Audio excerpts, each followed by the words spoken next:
कोल्हापूर जिल्हा फुले शाहू आंबेडकर विचारांचा आहे। या समतावादी जिल्ह्यात जाती धर्माच्या नावाने कोणी द्वेष पसरवत असेल तर तो आम्ही कदापि खपवून घेणार नाही, त्याला जशास तसे उत्तर देऊ असा इशारा Republican party of India Athawale गटाचे जिल्हाध्यक्ष उत्तम कांबळे यांनी दिला।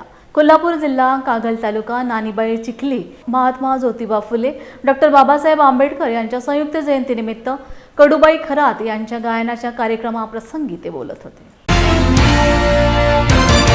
तो उचल खात असेल आणि जातीवाद वाढवायचं काम करत असेल तर खऱ्या अर्थानं लोकराजा छत्रपती शाहू राजांच्या विचाराला काळीमा फासायचं काम होतं। आणि मग राजांच्या जिल्ह्याला शाहू राजांच्या जिल्ह्याला जर का कोण कलंकित करत असेल आणि ज्यांनी सर्व धर्म संभाव म्हणून काम करायचा विडा उचलला असेल त्यांना निव्वळ एका गोकुळसाठी बदनाम करायचं धोरण आखलं असेल तर त्याला भोसले साहेब सगळ्यांनी सडेतोड उत्तर द्यायला पाहिजेत। त्या 700 मंदिरांची यादी त्याला पाठवायला पाहिजे। लेका तू ज्याला जिहादी म्हणतोस त्यांनी प्रत्येक गावामध्ये हिंदूंची देवतांची पूजा केली आहे। आमच्या बाळूमामा पासून ते अगदी सगळ्या पूजेला बसायचं काम नामदार हसन साहेब मुस्लिम करतात।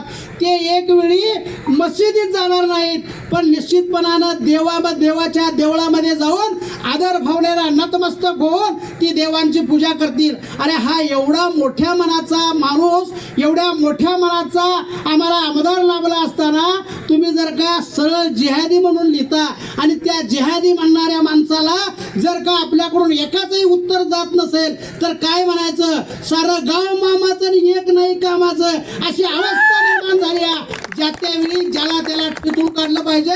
भूमिका राजकारणाची नाही, हिथं जातीवाद पेरला जातो, हिथं छत्रपती शाहू महाराजांच्या विचाराचा हिथं खून केला जातो आणि छत्रपती शाहू महाराजांच्या विचाराचा खून होत असेल आणि आम्ही सगळे जर का बघत बसत असू तर तो खऱ्या अर्थानं शाहू फुले आंबेडकरांच्या विचाराला काळीमा फासलेल्याचं काम आहे।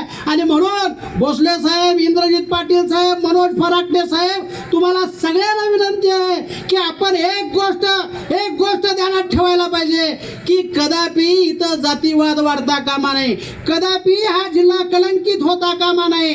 लोकराजा छत्रपती शाहू राजांनी जी आपणाला शिकवण दिली, छत्रपती शिवाजी महाराजांनी जी आपल्याला शिकवण दिली, डॉक्टर बाबासाहेब आंबेडकरांनी ज्या विचारानं हे संविधान दिलं त्या संविधानाचा जर का जातीवादी विचाराच्या माध्यमातून जर का निपात होत असेल, म्हणजे मोडून काढायचं काम करत असेल तर आपणाला निश्चितपणानं या गोष्टीवर विचार करणं काळाची गरज आहे। आणि म्हणून डॉक्टर बाबासाहेब आंबेडकरांच्या विचाराचं संविधान आहे म्हणून आमच्यासारखा माणूस इथं कणखरपणे बोलतो, म्हणून आम्ही निश्चितपणानं स्वाभिमानानं बोलतो। एक गोष्ट लक्षात असू द्या की डॉक्टर बाबासाहेब आंबेडकरांचं संविधान हे तुम्हाला आणि मला तारणारं संविधान आहे।